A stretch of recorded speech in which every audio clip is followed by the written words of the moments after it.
Welcome and very good morning to all. Our next point of commerce paper first, it is a trade and its types. म्हणजे व्यापारामध्ये कुठले प्रकार असतात आणि व्यापार कशा पद्धतीने केला जातो याची इन्फॉर्मेशन आता आपण याच्यामध्ये बघूया. First is a trade. Trade म्हणजेच काय, व्यापार म्हणजेच काय? Trade is an integral part of commerce. It simply refers to sale, transfer or exchange of goods and services. कुठल्याही प्रकारची वस्तू किंवा सेवा एखाद्या व्यक्तीला विकणं, एखाद्या व्यक्तीकडे पाठवणं किंवा अदलाबदल करणं, ह्या गोष्टी ज्याच्यामध्ये येतात त्याला म्हटलं जातं trade. It helps in making the goods and services available to ultimate consumers. ज्या कस्टमरला ती वस्तू मिळायला हवी किंवा सेवा मिळायला हवी त्याला मिळवण्यासाठी जी प्रक्रिया पूर्ण केली जाते त्याला म्हटलं जातं trade. People engaged in trading activities are called traders. जे व्यक्ती ह्या व्यापाराच्या पूर्ण क्रियेमध्ये सहभागी असतात त्याला म्हटलं जातं trader. On the basis of area of operation trade can be classified as under. काही क्षेत्रानुसार समजा आपण विचार केला तर त्या क्षेत्राप्रमाणे या व्यापाराचं देखील काही प्रमाणात वर्गीकरण केलं जातं. मग हे वर्गीकरण कसं आणि कशा पद्धतीने करावं लागतं, कशा पद्धतीने केलं जातं त्याची इन्फॉर्मेशन आपण बघूया. First one is a internal trade, अंतर्गत व्यापार. When trade takes place within the boundaries of a country is called internal trade.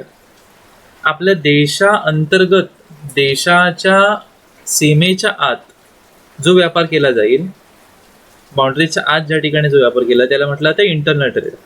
It means both the buying and selling take place within the country. म्हणजे वस्तू बनवणं आणि ती वस्तू विकणं आणि ती वस्तू खरेदी करणं ह्या सगळ्या गोष्टी आपल्या देशामध्ये होतील. Internal trade can further classified on the scale of operation into two types. आणि हे कशा पद्धतीने केलं जातं याच्यामध्ये पण काही प्रकार आहेत. First one is a wholesale trade. Wholesale trade म्हटलं त्याला मराठीमध्ये आपण म्हणतो घाऊक व्यापार.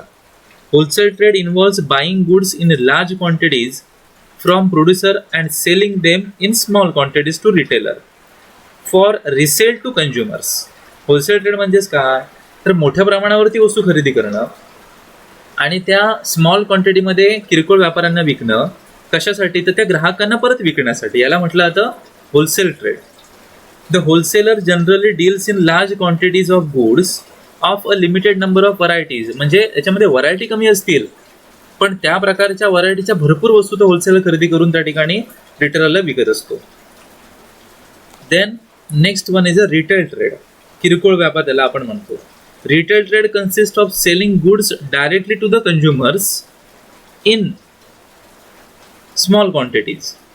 कमीत कमी क्वांटिटीमध्ये वस्तू ज्यावेळी त्या कस्टमरला डायरेक्टली विकल्या जातात त्याला म्हटलं जातं रिटेल ट्रेड म्हणजे किरकोळ व्यापार. A retailer usually purchase goods from wholesaler और मॅन्युफॅक्चरर. ज्यावेळी रिटेलर वस्तू हा आपल्या कस्टमरला विकतो त्यावेळी तो होलसेलर किंवा मॅन्युफॅक्चरर असेल त्याच्याकडून तो वस्तू खरेदी करतो. And deals in variety of goods of different manufacturers. आणि जर समजा त्याला व्हरायटी द्यायची असेल तर वेगवेगळ्या मॅन्युफॅक्चररकडून तो वस्तू खरेदी करू शकतो. He acts as a link between the wholesaler and consumers. म्हणजे होलसेलर आणि कन्झ्युमर्स दोघांमधला एक दुवा आपल्याला रिटेलरला म्हणता येईल. So these are the 2 points. Then next one is external trade म्हणजे बहिर्गत व्यापार. External trade refers to trade between 2 countries. 2 देशांमध्ये हा व्यापार होतो. 2 देशांमध्ये जो व्यापार केला जातो त्याला म्हटलं जातं एक्सटर्नल ट्रेड. आपण त्याला फॉरेन ट्रेड असं देखील म्हणतो. In other words external trade refers to buying and selling goods services across the national boundaries. आपल्या राष्ट्राच्या राजकीय सीमेच्या बाहेर आपण जाऊन त्या ठिकाणी ती वस्तू खरेदी करणं किंवा विकणं त्याला म्हटलं जातं external trade. This may take any of the following forms. कुठल्या पद्धतीने त्या ठिकाणी तो व्यापार केला जातो त्याचे देखील काही फॉर्म्स आहेत. First one is a export. Export म्हणजे त्याला आपण मराठीमध्ये म्हणतो निर्यात. Export is a concern with the sale of goods to foreign countries. म्हणजे परकीय देशांना त्या वस्तू विकणं याला म्हटलं जातं एक्सपोर्ट. आपण भारत देशामध्ये सुद्धा बऱ्याच प्रकारच्या वस्तू आपण त्या ठिकाणी मार्केटमध्ये विकत असतो. सध्याच्या कांद्याच्या बाबतीमध्ये कांद्याची निर्यात जी थांबवली गेलेली होती त्या दृष्टिकोनातून सुद्धा मोठ्या प्रमाणावरती आता वादळ निर्माण झालेलं होतं. शेतकऱ्यांचे आंदोलन वगैरे चालू होते. त्याला म्हटलं जातं एक्सपोर्ट करणं. Then import. इम्पोर्ट म्हणजे आयात करणं. Import is relates to purchasing of goods from other countries. म्हणजे इतर देशांमधून त्या ठिकाणी वस्तू आपल्या देशामध्ये खरेदी केल्या जाते याला म्हटलं जातं इम्पोर्ट आणि अजूनही त्याच्यामधला महत्त्वाचा प्रकार आहे तो म्हणजे एंटरपोर्ट. एंटरपोर्ट म्हणजेच काय? Entrepot trade means importing not for selling in the domestic country but for reexporting. म्हणजे याच्यामध्ये काय केलं जाते, तर वस्तू खरेदी केली जाते पण ती वस्तू खरेदी केल्यानंतर सुद्धा किंवा वस्तू आयात केल्यानंतर सुद्धा ती त्या देशामध्ये विकली जात नाही, तर ती तिसऱ्याच देशाला त्या ठिकाणी विकली जाते. म्हणजे वस्तू आपण इम्पोर्ट करतो आणि आपल्या देशात न विकता ती परत तीच वस्तू एक्सपोर्ट करतो, त्याला म्हटलं ते entrepot. So these are the some example of external trade.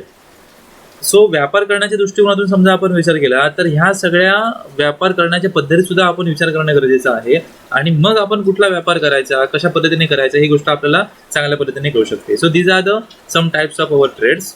So next point of this chapter it will be discussed in the next presentation. Thank you.